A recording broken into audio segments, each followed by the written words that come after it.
Olá, bem-vindos ao Odonto Safe. Meu nome é Jordana Davi, sou aluno do 7º período de Odontologia da Faculdade Pitágoras de Uberlândia e administradora do perfil @residentebuco no Instagram. Em parceria com o Odonto Safe, apresentarei essa aula sobre anatomia de cabeça e pescoço, com ênfase em osteologia e miologia. Essas são as referências utilizadas nessa aula.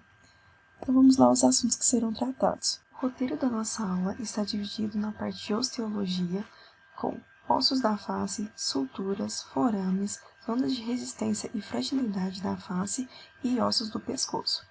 Já na parte de miologia, falaremos sobre os músculos da face e os músculos do pescoço. Podemos dividir o crânio em duas regiões: o neurocrânio, onde se acomoda a parte cerebral, e o viscerocrânio, que é a face propriamente dita. O neurocrânio é dividido em 8 ossos: osso frontal, etimoide, esfenoide e occipital. Esses ossos são impares, ou seja, tem apenas um deles no crânio. E os ossos temporais e parietais, os quais possuem pares. O viscerocrânio é composto por 14 ossos: mandíbula e vômer, maxilas, conchas nasais inferiores, zigomáticos, palatinos, nasais e lacrimais. Vamos então identificar esses ossos. Inicialmente, em uma vista frontal, temos os ossos frontal, nasal, maxila e mandíbula. Já em uma vista lateral, observamos os ossos parietal, esfenoide, temporal, lacrimal e zigomático. Em uma vista inferior, observamos os ossos occipital, vômer e palatino. Há também um osso muito importante que não é possível se visualizar bem por essas vistas, mas sim através da abertura piriforme ou da cavidade nasal. É o chamado osso etimoide.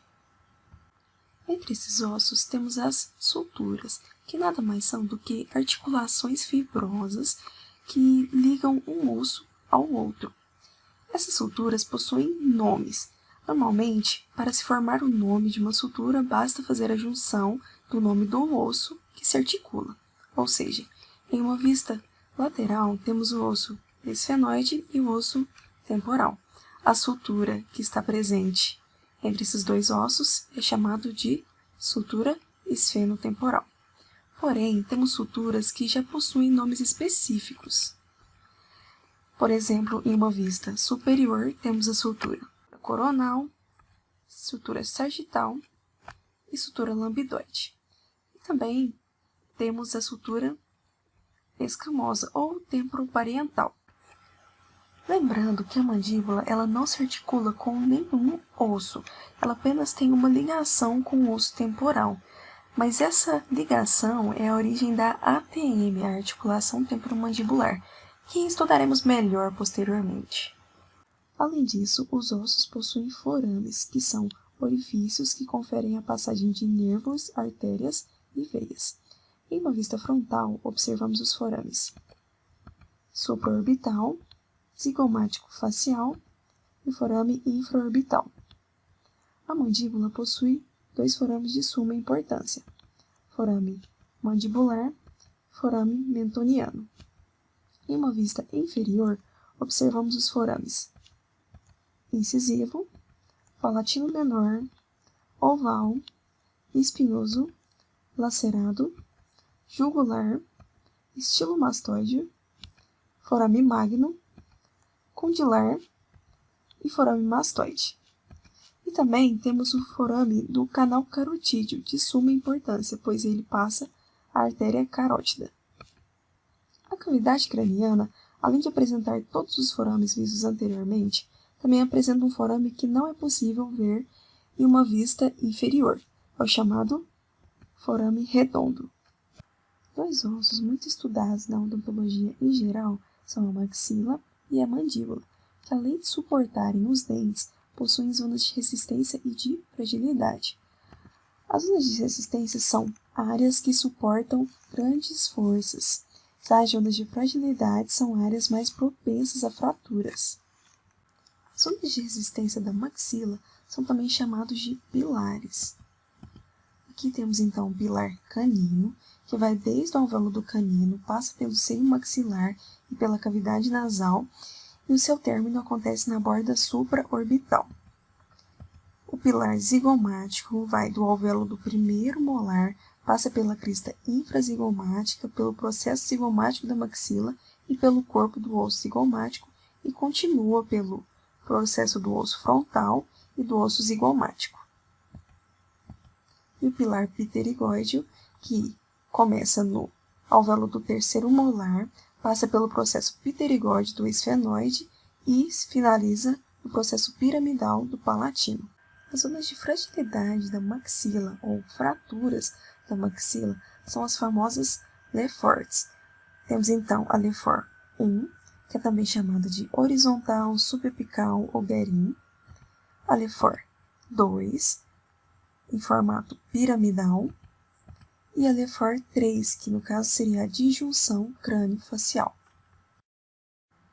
As zonas de resistência da mandíbula estão localizadas no mento, na porção dos dentes anteriores, na base, ou também chamada trajetória basilar, da região mentual até a borda posterior do râmulo mandibular e côndilo, na porção alveolar, ou trajetória alveolar, do côndilo seguindo a linha oblíqua e a linha milioide, e na porção temporal, ou trajetória temporal, do processo coronoide, a linha oblíqua e linha milioide.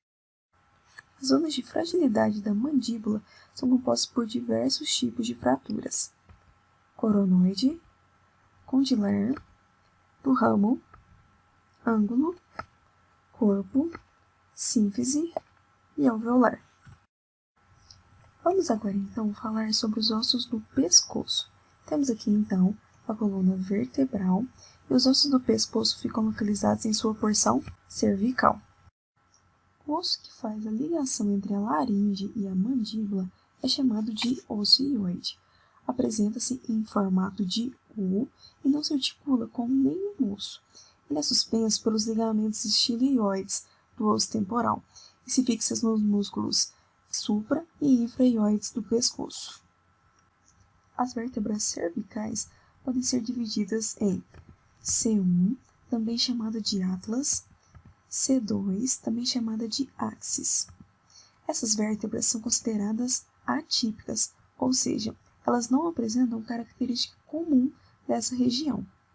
As demais vértebras, C3, C4, C5 e C6, são consideradas típicas, por todas serem semelhantes às características daquela região. Já a vértebra C7, ela faz a ligação da coluna cervical com a porção torácica da coluna vertebral. Vamos agora iniciar o nosso estudo sobre miologia. Os músculos da face são do tipo músculo estriado esquelético, ou seja, possuem ação voluntária. Esses músculos são occipito frontal, ventre anterior. Esse músculo apresenta dois ventres.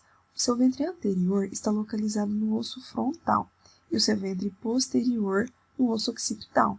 Esse ventre é ligado pela aponeurose epicrânica. Temos também o músculo abaixador do supercílio e um músculo que não está esquematizado nesse desenho, mas que eu representei aqui, é o músculo corrugador do supercílio. Temos o músculo orbicular do olho, levantador do lábio superior e da asa do nariz, levantador do ângulo da boca, levantador do lábio superior, zigomático menor, zigomático maior, masseter, risório, abaixador do ângulo da boca, mentoniano, abaixador do lábio inferior, orbicular da boca, e outro músculo também não representado é o músculo bucinador, abaixador do septo nasal, nasal e prócero. Os músculos da mastigação são aqueles que estão relacionados apenas com os movimentos mandibulares. São eles: temporal, masseter, pterygoideu medial e pterygoideu lateral. Uma dica quando a gente estuda sobre músculos é focar na origem e inserção deles, principalmente dos músculos de mastigação, cai bastante em provas. O pescoço também apresenta músculos importantes ligados à sua movimentação. Eles então irão atuar na cabeça e na parte cervical da coluna vertebral. Inicialmente, então, aqui temos os músculos superficiais, são eles: platisma, que vai da borda inferior da mandíbula até a face peitoral, e o esternocleidomastoide, que vai da região temporal até a clavícula. Os músculos do pescoço também podem ser divididos em supraioides, ou seja, que ficam na base da mandíbula, e infraioides, próprios do pescoço. Os músculos supraioides são digástrico, dividido em ventre anterior e posterior, genuioide, milioide e estiloioide. Os músculos infraioides são homeoide superior e inferior, esternioide, esternotireoide e tireoide. Então, essa foi a nossa aula sobre osteologia e miologia, e todo o conteúdo aqui apresentado está disponível nessa apostila gratuita que eu fiz sobre anatomia de cabeça e pescoço. Solicite pelo meu Instagram, @residentebuco. Contudo, essa aula também foi baseada em 3 grandes referências bibliográficas, que são Anatomia da Face, de Miguel Carlos Madeira, Atlas de Anatomia Humana, feito por Franklin Netter, e Atlas de Anatomia Humana, do Sobota.